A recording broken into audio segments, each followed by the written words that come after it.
الرحمن الرحیم الحمد للہ رب العالمین والصلاة والسلام علی اشرف الانبیاء والمرسلین نبینا محمد وعلی آلہ وصحبہ اجمعین اما بعد السلام علیکم ورحمۃ اللہ وبرکاتہ۔ قابل احترام سامعین، آپ کے سامنے دو مسئلے پیش کیے جا رہے ہیں۔ مسئلہ نمبر 99۔ مسئلہ نمبر 98، بیت اللہ شریف میں دن یا رات کے کسی بھی وقت طواف کرنا اور نماز پڑھنا منع نہیں ہے۔ کسی بھی وقت نماز پڑھ سکتے ہیں، طواف کر سکتے ہیں، اور اس کی دلیل یہ ہے، عن جبیر بن مطعم رضی اللہ عنہ ان النبی صلی اللہ علیہ وسلم قال یا بنی عبد مناف لا تمنعوا احدا طاف بهذا البيت وصلى اية ساعة شاء من ليل او نهار، رواه الترمذی والنسائی وابو داود۔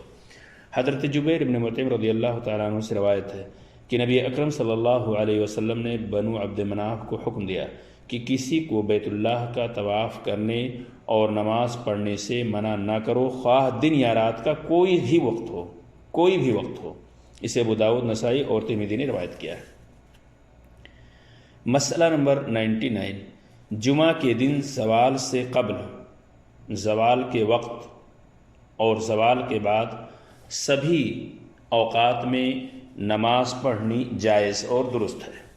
عن عبداللہ ابن سیدان السلمی قال شهدت الجمعة مع ابی بکر فكانت خطبته وصلاته قبل نصف النهار، ثم شهدتها مع عمر فكانت صلاته وخطبته إلى أن أقول انتصف النهار، ثم شهدتها مع عثمان فكانت صلاته وخطبته إلى أن أقول زال النهار، فما رأيت أحدا عاب ذلك ولا أنكره، رواه الدارقطنی۔ حضرت عبداللہ ابن سیدان سلمی رضی اللہ تعالیٰ عنہ فرماتے ہیں کہ میں حضرت ابو بکر رضی اللہ تعالیٰ عنہ کے خطبہ میں حاضر ہوا۔ ان کا خطبہ اور نماز نصف النہار سے پہلے ہوتی تھی۔ پھر حضرت عمر کے خطبہ میں حاضر ہوا، ان کا خطبہ اور نماز نصف النہار کے وقت ہوتا تھا، بعین ہی اسی وقت۔ اور پھر حضرت عثمان کے خطبہ میں حاضر ہوا، ان کا خطبہ اور نماز زوال کے وقت ہوتی تھی۔ میں نے کسی بھی صحابی کو ان حضرات کے فعل پر اعتراض یا احتجاج کرتے ہوئے نہیں پایا۔ اسی دارقطنی نے روایت کیا ہے، جس سے بات سامنے ابھر کر آتی ہے کہ جمعہ کے دن زوال سے قبل، زوال کے وقت اور زوال کے بعد سبھی اوقات میں نماز پڑھنی جائز اور درست ہے، جیسا کہ عبداللہ ابن سیدان السلمی نے ابو بکر، عمر اور عثمان رضی اللہ تعالیٰ عنہ کو دیکھا کہ مختلف اوقات میں نماز جمعہ کے دن پڑھتے تھے، نماز جمعہ اور خطبہ پڑھتے تھے لوگ۔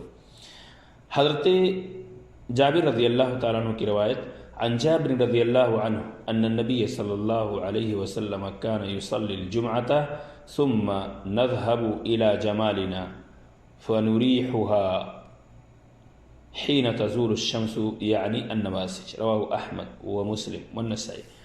حضرت جابر رضی اللہ تعالیٰ عنہ سے روایت ہے کہ نبی اکرم صلی اللہ علیہ وسلم ہمیں جمعہ پڑھاتے تھے، پھر ہم اونٹوں کے پاس جاتے اور انہیں آرام کے لیے چھوڑتے۔ اسی وقت سورج ڈھلنے کا وقت ہوتا۔ یہاں اونٹوں سے مراد کنووں سے، جو کنویں وغیرہ ہوا کرتے تھے ان سے پانی نکالنے والے اونٹ یہاں پہ مراد ہیں۔ یہ روایت احمد، مسلم اور نسائی کے اندر موجود ہے۔ سامعین کرام، یہ دو مسئلے ہمارے سامنے بالکل واضح انداز میں ان احادیث کی روشنی میں ابھر کر آ گئے ہیں کہ بیت اللہ شریف میں دن یا رات کے کسی بھی وقت طواف کرنا اور نماز پڑھنا جائز ہے، ممانعت بالکل نہیں ہے۔ اور وہیں یہ آخری والی حدیثوں سے بات سامنے آ گئی ہیں، آخری کی جو دو حدیثیں آپ کے سامنے پیش کی گئی ہیں، کہ اس سے یہ پتہ چلتا ہے کہ جمعہ کے دن چاہے وہ زوال سے پہلے کا وقت ہو یا زوال ہی کا وقت ہو یا زوال کے بعد ہی کا وقت کیوں نہ ہو، ان اوقات میں نماز پڑھنا جائز اور درست ہے۔ اللہ تبارک تعالیٰ سے دعا کہ اللہ تعالیٰ ہم سب کو قرآن و سنت کے مطابق چلنے کی توفیق عطا فرمائے۔ آمین۔ السلام علیکم ورحمۃ اللہ وبرکاتہ۔